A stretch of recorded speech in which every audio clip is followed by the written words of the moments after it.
Ripianto, sopir mobil bak terbuka yang ditampar pengemudi minibus Gunawan saat melintas di Jalan Torpedo, Sekip, Kemuning, Palembang, turut melaporkan istri pelaku ke Polrestabes Palembang.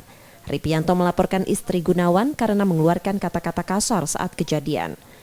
Udah melapor ke istrinya juga sekarang? Iya, untuk keadilannya baik. Oh, Ini kan tersangkanya sudah aman ditangkap nih kan? nih. Tanggapan kita, mana nih?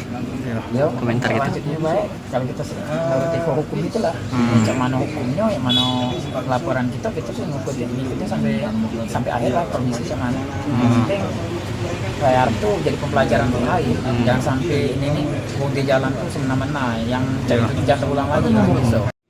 Ripianto berharap setiap pengemudi bisa menghargai pengguna jalan lain agar tak mengganggu.